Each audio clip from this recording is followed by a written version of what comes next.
क्या कभी सोचा है कि एक सीधे सादे से नंबर जैसे कि 1, इसका भी कोई राज हो सकता है? आज हम रियाजी के इसी एक दिलचस्प राज से पर्दा उठाने वाले हैं। तो चलिए एक बहुत ही आसान सवाल से शुरू करते हैं। 1 का क्यूब रूट क्या है? भाई ये तो बहुत ही आसान लगता है ना? और ज्यादातर लोगों का जवाब फौरन यही होगा कि जवाब 1 है। और हाँ, ये जवाब ठीक भी है। लेकिन बात यहीं खत्म नहीं होती। दरअसल ये जवाब तो सिर्फ 1/3 सच है। तो बाकी 2 जवाब कहाँ हैं? आइए मिलकर पता लगाते हैं। अच्छा, तो इस राज को खोलने के लिए हमें सबसे पहले अपने इस सादा से सवाल को एक इक्वेशन यानी एक मसावात में बदलना होगा। तो देखें, जब हम इस मसले को अलजेब्रा की जुबान में लिखते हैं तो एक बहुत ही हैरानकुन चीज सामने आती है। हमें पता चलता है कि इसका सिर्फ एक नहीं बल्कि असल में 3 जवाब हैं। मसावात का जो पहला हिस्सा है ना, x-1, वो हमें वही जवाब देता है जो हम सब जानते हैं, यानी 1। तो सवाल ये है कि बाकी 2 जवाब गए कहाँ? वो दरअसल इसी मसावात के दूसरे हिस्से में छुपे हुए हैं, यानी x² + x + 1 में। तो अब वक्त आ गया है कि इन 2 पुरस्कार छुपे हुए जवाबों से मिला जाए, जिन्हें रियाजी की जबान में कॉम्प्लेक्स नंबर्स कहते हैं। तो पेशे खिदमत है हमारा पहला छिपा हुआ जवाब, ओमेगा। ये एक खास नंबर है जिसकी एक बिल्कुल मुनफरिद कीमत है। और सबसे दिलचस्प बात, दूसरा छुपा हुआ जवाब कोई नया नंबर नहीं बल्कि वो पहले वाले यानी ओमेगा का ही स्क्वायर है। तो लीजिए, ये रहे हमारे तीनों जवाबात एक साथ। एक तो असली यानी 1, दूसरा ओमेगा और तीसरा ओमेगा स्क्वायर।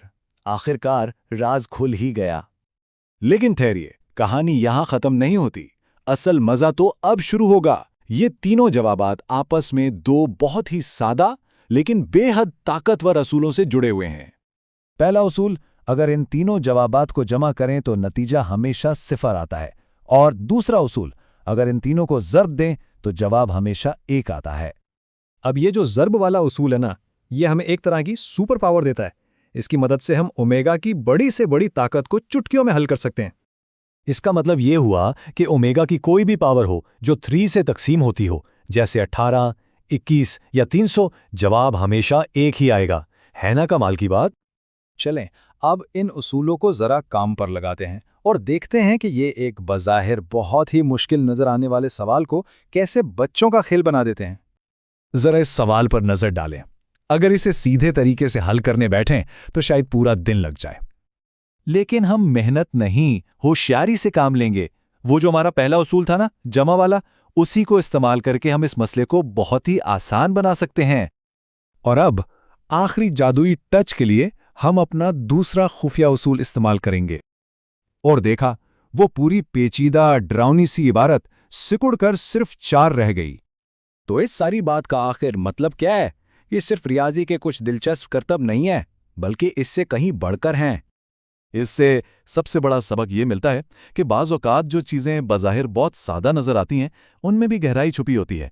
और जब हम उनके पीछे छुपे उसूलों को समझ लेते हैं तो बड़े से बड़े मसले को हल करने की ताकत हासिल कर लेते हैं। ये सब जानने के बाद ज़हन में एक सवाल ज़रूर आता है कि नंबरों की इस दुनिया में और न जाने कितने ऐसे ही राज हमारी नज़रों के सामने छुपे हुए हैं, बस दरियाफ्त होने का इंतज़ार कर रहे हैं।